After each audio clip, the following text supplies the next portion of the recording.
Good morning and welcome. Patriot Radio News Hour. I'm Joe Jaquint, CEO of the Patriot Trading Group, and our toll-free number, 800-951-0592. The website at allamericangold.com, and it is Wednesday. It's a short week this week, Good Friday.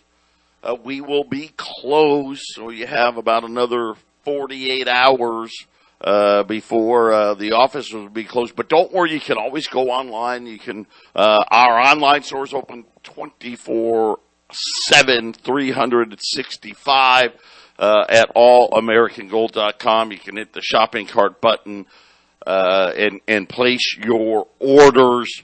I will tell you right now, it is a nice cool off. This probably, I hope not, but maybe the last cold blast before the heat really gets turned on out there. Speaking of the heat in Arizona, there is a story out in Sedona. If you've never been to Sedona, I will say that it's a beautiful place. The Red Rocks and all that stuff, very expensive, but we have javelinas here in Arizona. It's like a wild pig. But not like the ones, that are those feral pigs you see out and, ravaging different parts of the country.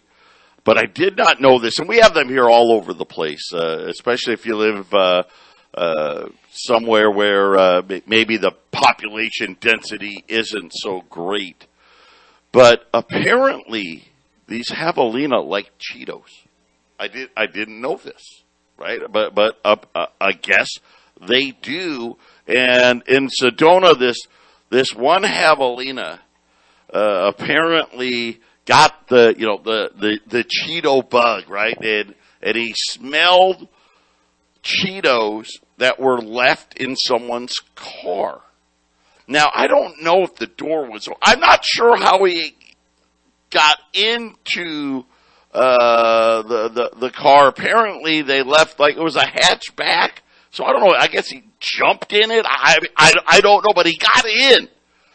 And while he was, snacking on the Cheetos, somehow he hits the button or whatever, the hatchback closed.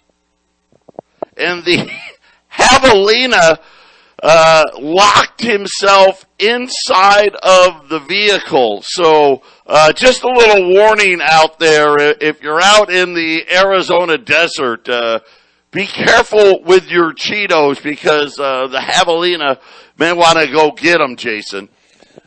That is strange. Yeah, you would think somebody left it open for the pig to get in, but I mean, otherwise, some pigs can hop and jump pretty good if there's like a window rolled down. But yeah, you said the hatchback closed, so it means somebody must have unloaded the groceries and just decided not to shut the hatch, and the pig found the way in. And apparently not only the pig wasn't too concerned, but he licked the bag of Cheetos clean. You got to get it while it's good, I guess. You got to take every crumb, right, Joe? Man, it's a good thing. Yeah. What we have here in Colorado, Joe, is a bear will get into your car. And then by the time you wake up the next day, the entire inside of your car is completely thrashed. So those people living near the mountains got to make sure their cars are locked up tight because a bear will get in there for that same bag of Cheetos. I'm going to tell you right now, I did not know javelinas could jump. So there you are. I mean, who knows? Maybe he's one of those special javelina that had big hops. If there was a javelina basketball team, maybe that javelina would be on it. Where there's a will, there's a way, right? Hey, listen, more inflation data out. We got oil inventory numbers we have to talk about. We have new all-time record high prices to talk about in several different categories. Yesterday's CPI number, there was a lot of talk, especially on Wall Street, about all that's going to be peak inflation. Now, I don't know where these people live. I don't know what the data they look at. I know, yes, used car prices fell. So they say. And that was what the big hope was. Here's the reality. We have two areas of the economy already in recession. One is the mortgage industry, and the other is the automobile industry. Is that going to spread? We'll see. Bed Bath & Beyond came out with earnings today. Not good. And said, hey, the customers, the consumer is starting to pull back. So we'll see about retail. J.P. Morgan, they had earnings out. Not good. And again, I think Wall Street's in big trouble. I really do. But today we got producer prices. Now, if this number was showing signs of weakness, I may have agreed. Maybe we haven't peak inflation. Jason, the absolute opposite happened. Producer price index set a new record when it comes to inflation, and it was a big one, way above what they were hoping for, 11.2%. Just from February to March. Now, this was a March number. Just from February to March, up 1.4%. So if you annualize that, you're almost at 17%, 16.8%. And that just is a lot more in line with the numbers that we're seeing, Jason. Yeah, Joe, there's a whole lot of things brewing in the wrong direction. I mean, I think there's the global banking system. There's some contagion going on. Defaults are coming, right, Joe? Well, I think so. I don't want them to be. Patriot Radio News Hour. We're going to be back right after the break. 800-951-0592. Gold's up for the fifth day in a row. 1978. Silver. The May silver contracts, or the March contracts, obviously had expired. We got the May contract now, $25.95, so up about 21 cents here. Of course, we're looking for silver to break out above $26, so we're right at it there. Crude oil up again today. Yesterday was up almost $7, up another $1.50, as China is slowly easing some of their COVID restrictions. But the big news of the day, producer prices way hotter than expected. They were expecting a number of about 10%. Like I said, we got a number of 11.2% inside. You know, all the special things they like to do. Well, let's not count this and take out that and core this, and almost across the board. I think there was only one number that didn't hit an all-time high when it came to producer inflation. Now, remember, this is the producer side, right? So this is before the things hit the shelf. Obviously, inflation is running just nonstop, just like I said it was going to, just like we've been warning you. Now, all of a sudden, like I said, auto's recessionary, and it makes sense. The rate hikes in the bond market affects the price of an automobile payment. Right, on the housing market, Jason and I, we debate the housing market. I said, listen, before it's all said and done, we will have a housing crash. Now, will it be a repeat of the last one? I don't think so, but we'll see. The biggest thing right now is a lot of home buyers, and I've got a lot of realtors, a lot of them. A lot of cash buyers. And obviously Arizona's still red hot here. And I think location's going to matter. But it doesn't, an interest rate doesn't affect you if you're paying cash, right, Jason? I mean, hey, I don't care. Interest rate 30-year mortgage, 5%, 6%, 7%. Doesn't matter if I'm paying cash. Does not matter. Yeah, with anything. You know, the only time an interest rate means anything is compound interest. That's it. And unfortunately, the vast majority don't have the money to come out and pay cash. So, we talked a lot about how much higher mortgage payments are from a year ago. Just a year ago. Yeah. A year ago, a 30-year was 3.3. Now it's over 5. That difference in payment, people don't understand. Hey, $500, $600, $700 on a $500,000 house. You're talking $500, $600, $700 a month more in a payment. And of course, the higher, the more expensive the house, the bigger the difference in the payment. Well, the same thing applies to the auto loans. The same thing applies on the credit card debt. Like I said earlier, Bed Bath & Beyond saying, man, that consumer sure seems to be starting to slow down. So this is going to be, like I said, I think we're setting ourselves up for a massive stagflationary cycle where we've got skyrocketing inflation. The economy slowing, I think, is slowing a lot more than people think. And at the same time, the inflation not letting up, that ultimately leads us into the crash, Jason. Yeah, who's buying Bed Bath & Beyond when all the free money was shut off last year? That's like I said, Joe, I always say it's rigged. And why give all that money last year? Why not just keep giving it out? Come on, what are you guys doing? Well, you want the markets to get bad? And the idea is, Joe, is when do they want it to to That's really what it is. It's time. It's a time thing because there's a lot of cash floating around, Joe. October. Okay, I'm just saying, listen, you can prepare today. Yep. Or you can call me in October. Yep. I'm going to tell you right now, you're going to pay a lot more in October than you are today. Speaking of paying a lot more, breakfast getting a lot more expensive. I'm laughing because I did the article about, the price of eggs and how much on the wholesale side. Think about $1.20 and it was $2.60. That's wholesale, and that's just in 3 months. People actually were sending me emails of pictures from Walmart, Piggly Wiggly, Kroger with their egg prices.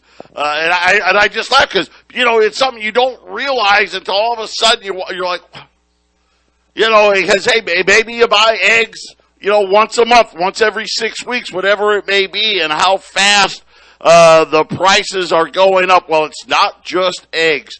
Oats hit a new all-time record high yesterday, and they're blaming it on the weather, saying dry weather in Canada to blame.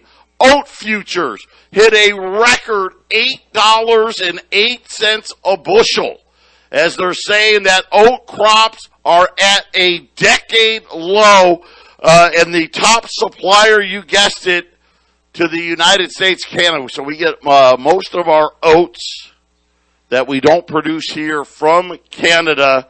They said a late winter storm this week will miss the oat parts of Canada, and they're saying that the United States is going to have a delay in the spring planting season. So again, Jason, I don't know. This whole thing, when it comes to commodities, it seems like it doesn't matter what it is. And again, I go back to, and Jason hits the nail on the head here. Listen, during COVID, we made some of the most ridiculous monetary policies ever. And again, shutting down the economy was idiotic.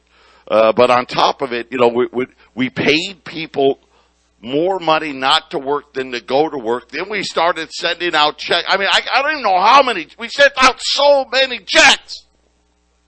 25% increase in food stamps, right? I mean, if you got kids under 18, here's more money.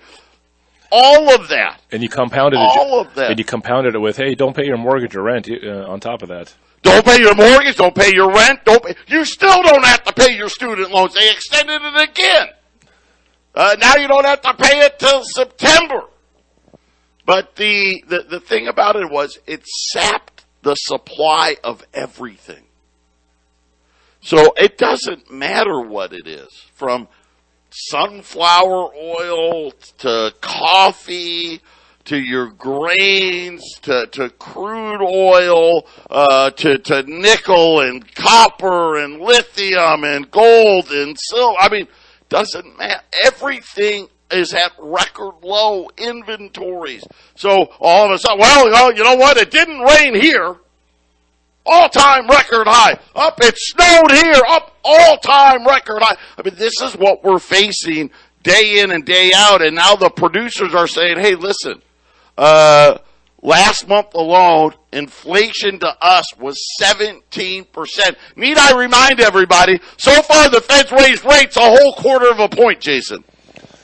Yeah, Joe, it's going to be, the inflation is going to continue until we have a massive recession or depression, as you mentioned, and the prices of everything is going to go up. And these shortages, whether they be real or false, are here.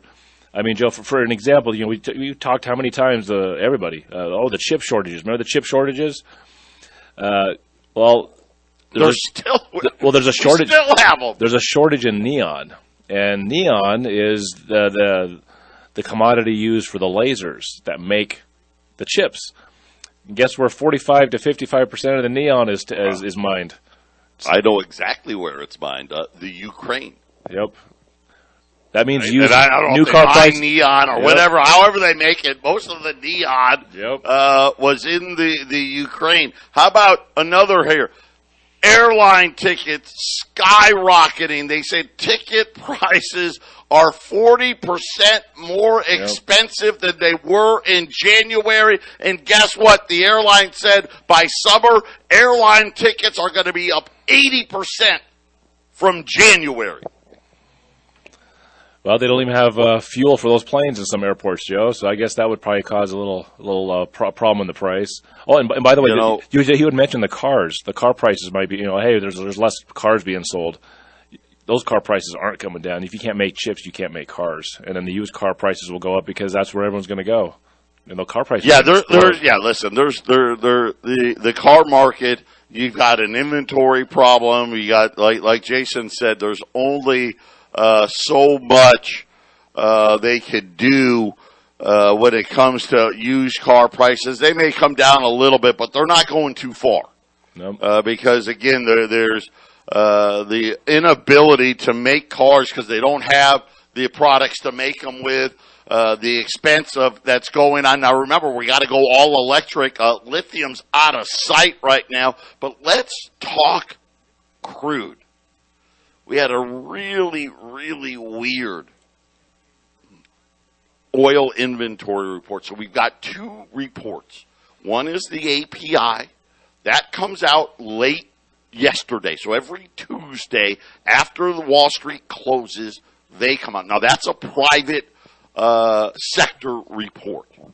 Then on Wednesday, every Wednesday, the Department of Energy releases their. So we got a private and we got a government essentially doing the same report, right? I got an idea. We could save some money. If API wants to do it, why does the Department of Energy do it? We just, again, doubling of the money. But let me give you the numbers.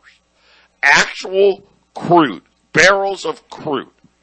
Privately, they said just under 7.8 million more barrels. That's huge. We had a huge build.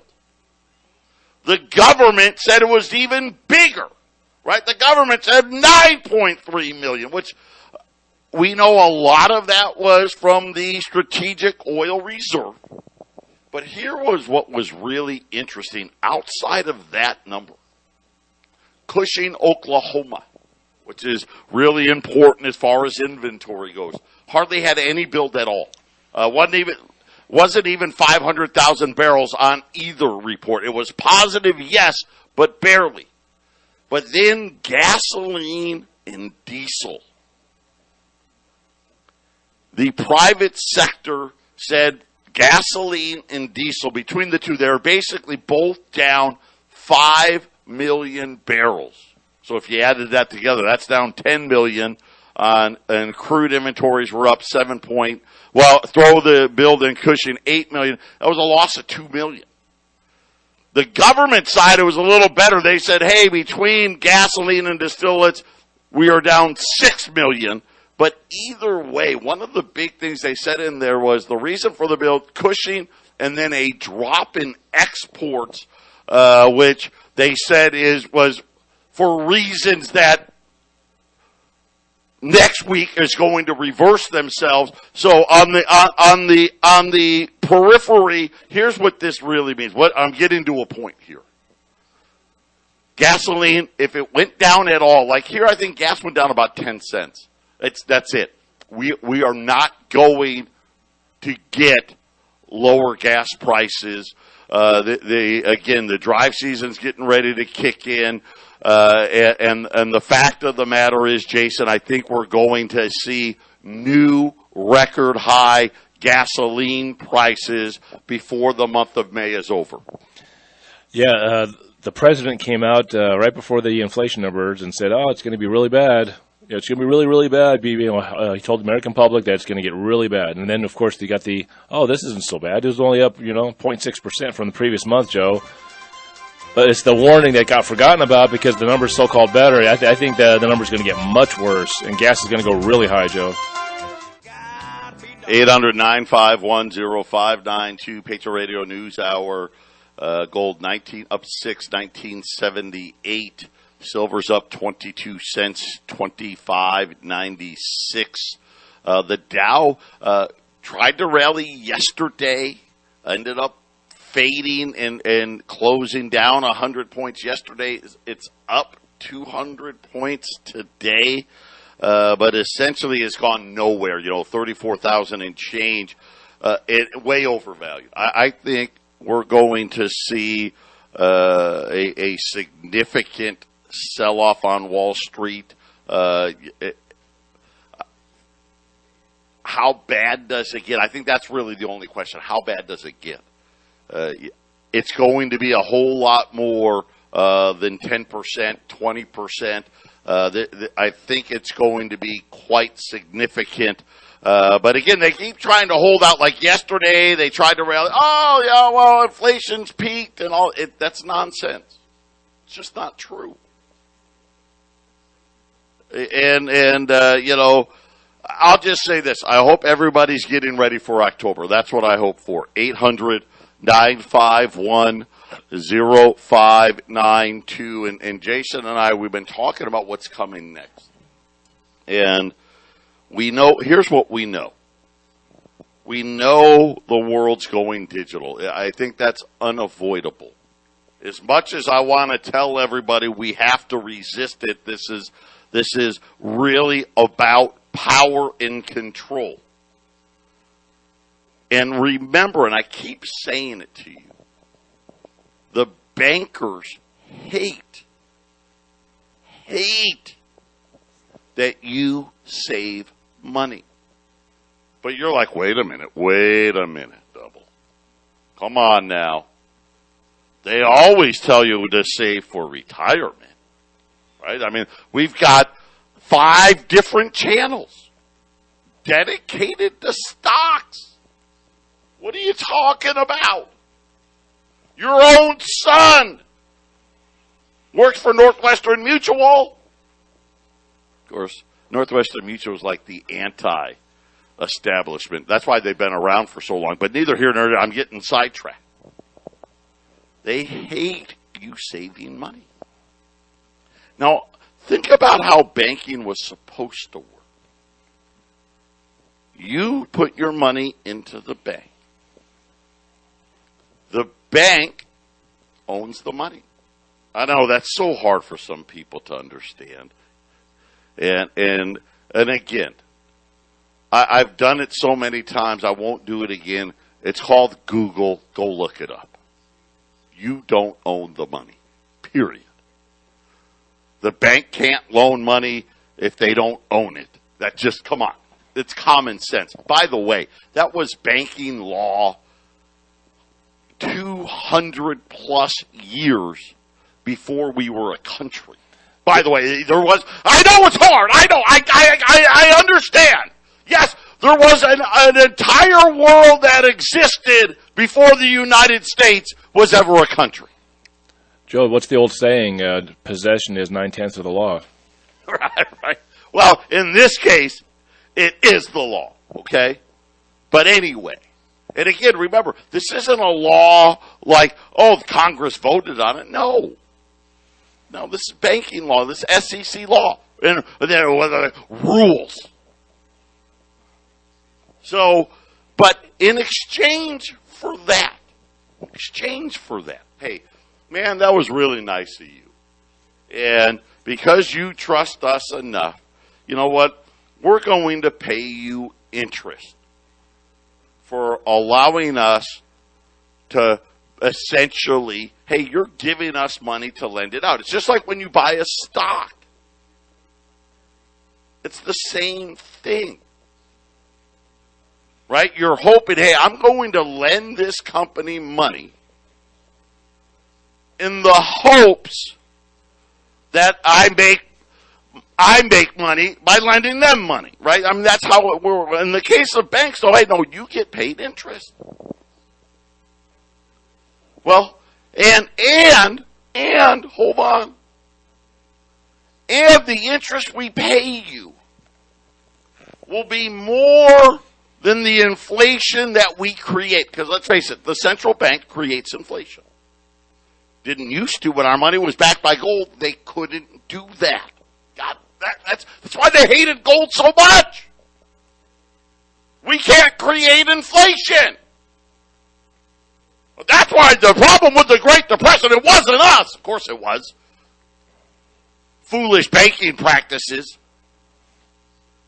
No, the problem was we couldn't increase the money supply. That was the problem.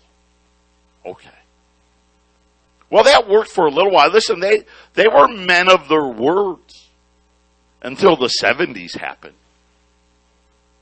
And then inflation got crazy. And guess what they did? They're like, man, that was a bad idea. We got to fix this. And then they spent the next couple of decades revamping every formula possible to minimize what inflation was so they could give you less.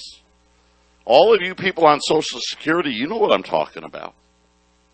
Cost of living adjustments, go look that up. Social Security's been around since the 30s. Do you know that the average cost of living adjustment was well above 5% for decades? Do you know when it ended? You know when that ended? Oh, coincidentally, it was the early 90s when they changed how they calculated inflation. Think about the last 22 years. The bank hasn't paid you anywhere close. Most of the time they paid you nothing for savings. But even in their fake, we don't have 2% inflation, they weren't paying you more than inflation. They've been robbing us the whole time. But we've been dumbed down, so we don't know what's happened. Now, producers come out and said, listen, inflation's 17%. What are you getting at your bank? If you're lucky, you're getting, 0.5 maybe? Most people get nothing because they don't have a savings account or they don't have enough money in the account to get anything. You're getting nothing. And now they want to go to a digital currency because guess what? Despite the fact that inflation is skyrocketing, you're still sitting there with money in your bank accounts. How dare you? We're going to talk about that next. Patriot Radio News Hour. Don't touch that dial. 800-951-0592. Gold's up 8.1980. Silver's up 28 cents, 26.01. U.S. $20 gold pieces below 2,300 right now. 22.95 at 800-951-0592. And is it the last time below 2,300? I'm not sure. We'll see. It could very well be. That's what the scary part is. But I want to go back. We're talking about banks. Now, they created the FDIC, right? The Federal Deposit Insurance Corporation. See, because in 1933, you got wiped out. The banks closed, your bank didn't reopen, you lost all your money. So they wanted to give you confidence. And I want to say FDIC insurance started at like $1,000. But during the financial crisis, they raised it to $250,000 because they wanted you to feel good. Oh, yeah, that feels real good. $250,000. That's why I tell you, if you've got more than $250,000 in one bank, if you're not smart enough to buy gold, at least be smart enough to go and open an account at a different bank. Not a different branch, a different bank.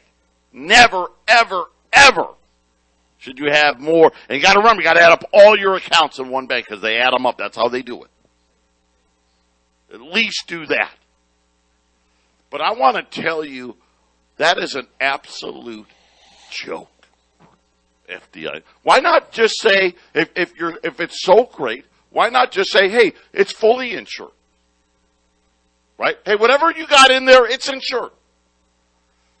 Well, let me tell you why they don't. So the FDIC, they've now got about $120 billion in their slush fund. That sounds like a lot, doesn't it? $120 billion. Wow. I mean, before the financial crisis started, the FDIC only had like $40 billion. So they upped the limit. They charged the banks a fee. That's how they collect it. Do you want to know? Right? And now this is this was as of September 30th of last year. That's the most current number I could find.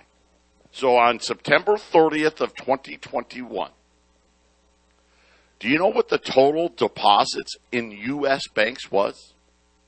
Just now remember, we got what, $130 billion. $19.17 trillion. So now you tell me, what do you think that FDIC insurance is really worth? It's worth nothing.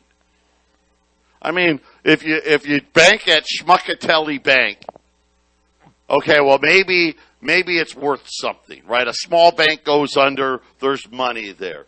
J.P. Morgan alone, right? B of A, Wells Fargo, U.S. Bank, all the banks, they got trillions of dollars of deposits. Jason, it's absolutely impossible for them to actually honor that commitment. Yeah, it'd be, if there was a run on the banks, Joe, nationwide, it'd be like winning the lottery to get your money. Yeah, that's what would be your chances of getting something out of there, right? And again, this is why I said, this is not the plan. They don't care. Here's the great thing for them. Hey, we just changed the rule, which they've done. See, there's a different set of rules. Now, see, that's what I'll call the non-emergency rules. Sounds real good, right? Non-emergency rules works just the way I described it. Bank of Schmuckatelli goes under, you're fine. Now, if you had more than $250,000, that could be a problem. So don't do that. But they have emergency rules. You know what the emergency rules say? You can't touch your money. Yep. Nah, you're not touching it. You want to close your account? Sorry, not today. Nah, not today. How about your stock accounts? Well, I got an account at Charles Schwab. We don't care. You can't touch that either. It's an emergency. It's a bank holiday. Your money market account. Nah, can't touch that either. Those are the rules. I've already told you the bail-in rules. And again, going back to why they hate you saving your money. Even though they tell you they want you to save for retirement, They only want you to save the way they want you to save. Yep. Right? We want you to put it in the stock market. Right? We want you to go out and buy houses we want you to buy a boat. Go on vacation. Buy an RV.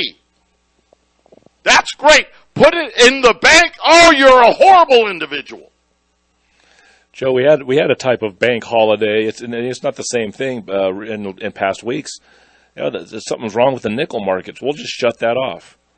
And they just kept shutting it off until somebody who wanted to collect their part of the pie, which I think is J.P. Morgan, by the way. I was looking at that. I think J.P. Morgan was the big player that wanted that nickel market to be shut off, Joe, so that once the things balanced their direction, then okay, now we can open it up again. That shows you how important your position would be if you're in nickel. And I'm going to tell you right now, that's a great example. You know how many legal trades they just canceled? Canceled them. Sorry, but what are you talking about? I legally made this trade. I should get my money. No, sorry, that it doesn't count. It was an emergency. J.P. Morgan said no go. Sorry. That's what happened. Come back next time. Patriot Radio News Hour. Better get ready. 800-951-0592. Final segment coming up. 800-951-0592. $20 gold, $2,295. Gold's up 10 now, 1982 in change, 1982.40.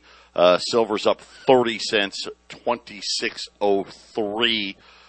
Crude oil's up $2.30 at $103 a barrel. The Dow is higher for right now. It's off its highs again today. We'll see, but up 140 points as more American CEOs now.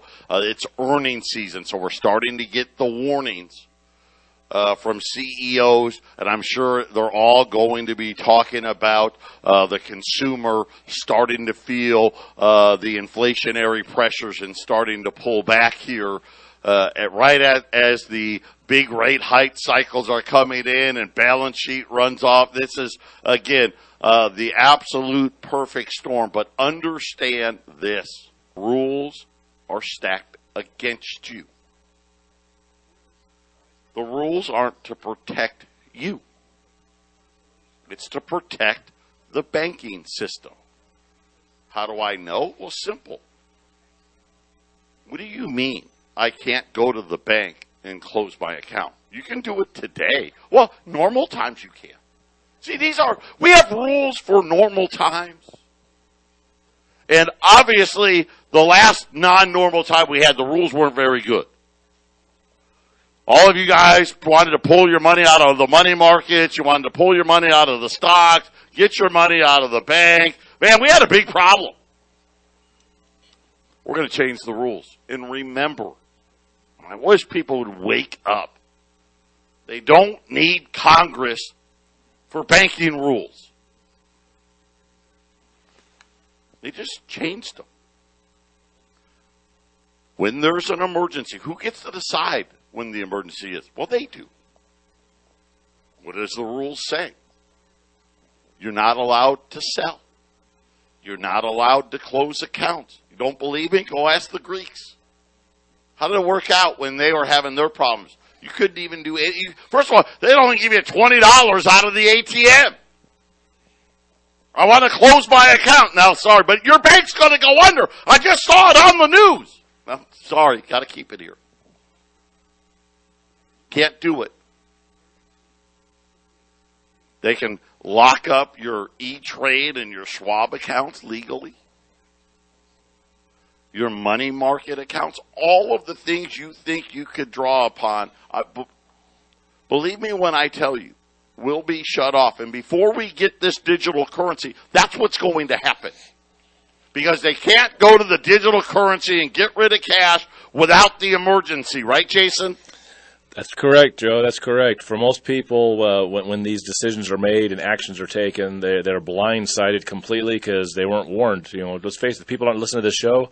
They get blindsided by these economic decisions that are made. But you're listening to this show. You can't say you weren't warned, right, Joe? You've been warned. You've had plenty of information. People don't want to believe it, and I don't know why. I don't know what else I can do, right? To tell you what is going to happen. For those of you that have been listening to me for years and years and years, listen. You know I'm good at this. I put the time in. I do the research. I tell you what is going to happen. And here's the sad part. Yesterday, remember what I told you yesterday? For all of you cash lovers like me out there. When this happens, believe me, the last thing you want to do is bringing in $50,000, $100,000 in cash to your bank after they outlaw it. Patriot Radio News Hour.